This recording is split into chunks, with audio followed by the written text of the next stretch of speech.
going back to, a part of the story where there was some friction that ended up being, I think, really important friction Mhm. for us to go through was in, how we were going to staff and run this advisory council. So this whole time that we've been talking about this advisory council, I had an assumption that I was going to co-lead. The design team was going to be involved in running it. That I was going to co-lead the advisory council with Jasmine. This is the kind of thing that I do at the foundation. And I just assumed I was going to do that. And Jasmine assumed that she was going to lead this advisory council, that it didn't make sense for me as a white person to be leading this advisory council of Black African American and staff of African descent. So we had I remember a It meeting. was really funny conversation.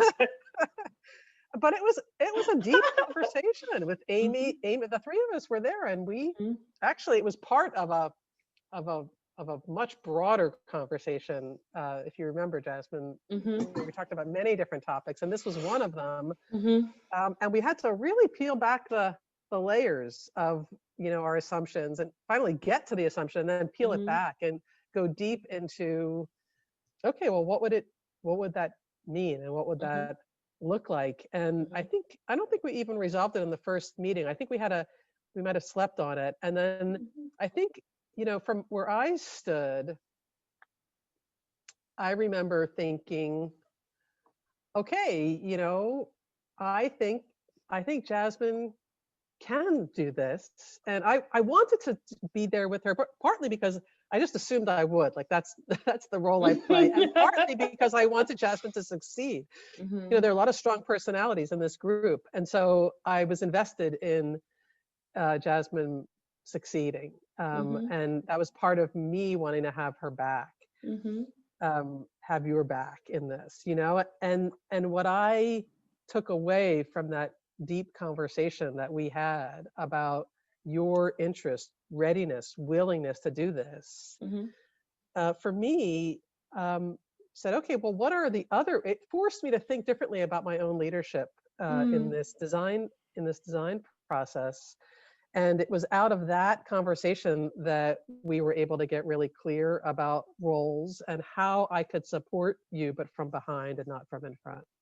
Mhm. And to place my confidence in you and to be there to talk through things, to to help when if you hit any challenging moments, Mhm. to make sure that you asking for help in the meetings if you needed it, and to just be able to support you Mhm. without being there with you. And uh, to me, that was a really important breakthrough, and where we were then able to get to, okay, your role is going to be the advisory council, and then my Mhm. role is going to be, communicating about the design and Mhm. engaging with Larry and our board, and Amy's role is going to be about the voting and the nomination process with all staff and so forth. I think, I just want to spend a moment on this because I think, I'm obsessed with sort of the nitty gritty of power sharing, like the boring, ugly bits of it, because those are the moments where I feel like change happens. And I think in this particular instance, what I would lift up is like the space that was required. And I think a lot of the design process. So I found there were a lot of times where, like, if you propose something to me that maybe I didn't like, or I was like, for example, in this case, us sort of co-facilitating this group, I was like, I feel like I should do this on my own. But having the space to kind of sit and think, can I do this on my own? Do I feel prepared enough? Mhm. Do I have all the tools that I need? Can I manage this group of personalities? Mhm. And getting the reassurance, I think, was Yeah. also really important because I definitely did second guess it at different points. But then the trust also, Faye, the trust I Mhm. feel like is what compel, not to be like trite, but that's what compels greatness is like, for me, it was Larry and Faye trust me to, in this closed room, come up with 15 groups. I better come up with some damn fantastic groups. Mhm. And to just tie this into our work on anti-racism, Dr. Kendi writes about this idea of sort of racist space. And I believe that to be true. Like, all Black spaces are policed often and always. And I think they are viewed with suspicion, both structurally and otherwise.